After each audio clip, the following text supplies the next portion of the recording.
مسجد کی تعمیر کی جس کو مسجد نبوی کہتے ہیں۔ دوسرا یہ ہے کہ نبی کریم صلی اللہ علیہ وسلم نے اس مسجد کے ایک حصے میں ایک سرپا، ایک چبوترا بنایا، یعنی ایک مکتب، ایک درسگاہ آپ نے قائم کیا۔ اس سے اس امت کو یہ پیغام دیا گیا کہ اس امت کے لیے یہ ضروری ہے کہ قیامت تک اس دنیا کی زندگی میں جو حالات بھی پیش آئیں ان تمام حالات کے اندر مقابلہ کرنے کی دو قوت ہے۔ ایک قوت تو ہے اللہ کے یقین کی قوت، دوسری قوت ہے کردار کی قوت۔ کردار میرے آقا حضرت صلی اللہ تعالیٰ علیہ وسلم کی سیرت سے ملتا ہے اور یقین توحید سے ملتا ہے۔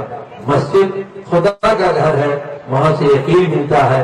مدرسہ اللہ کے رسول صلی اللہ علیہ وسلم کا گھر ہے، وہاں سے کردار ملتا ہے۔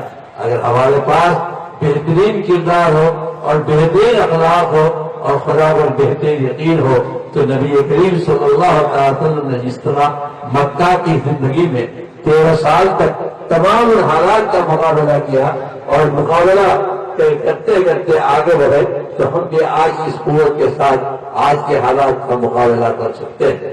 آج کے حالات کا مقابلہ کرنے کے لیے ہم کو ایمان و یقین کے ساتھ ساتھ برداشت کی قوت چاہیے، سمجھداری چاہیے، حالات کا جائزہ لینے کی ضرورت پیش آتی ہے، اس کو دیکھنا چاہیے، اور جو حالات بھی جیسے سامنے آئیں ان حالات کے مقابلے پر ہم کو حکمت عملی سے کام کرنا چاہیے۔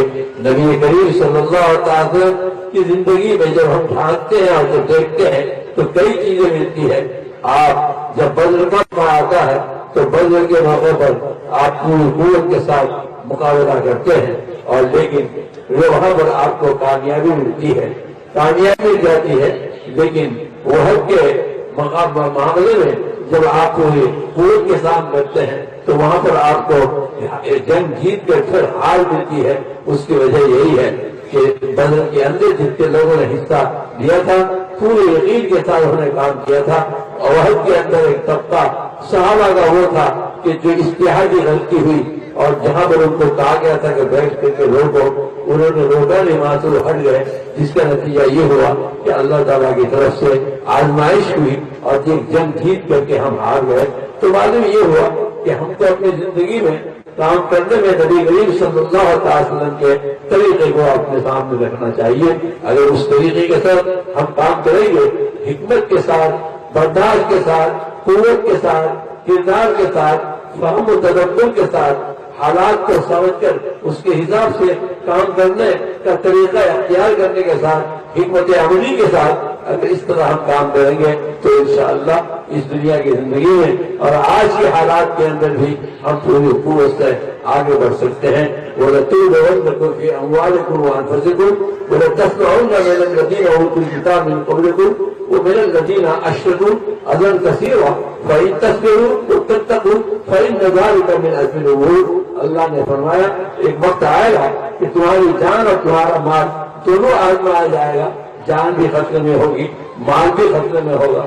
تمہارے پڑوس میں دو طرح کے لوگ ہوں گے، ایک وہ ہوں گے جن کو تم سے پہلے کتاب دی گئی ہے یعنی یہود و نصارہ، اور ایک وہ ہوں گے جو مشرکین ہوں گے، جیسے ہمارے برادران وطن جو ہندوستان میں ہمارے بھائی ہیں، برادران وطن ہیں، وہ مشرکین ہیں۔ ایک تو مشرکین ہوں گے، ایک تو یہود و نصارہ ہوں گے، اور ان دونوں کی طرف سے اذن کثیرہ، سخت سے سخت تکلیف کی چیزیں تم کو روزانہ ملے گی، اذن کثیرہ، بہت تکلیف پہنچے گی۔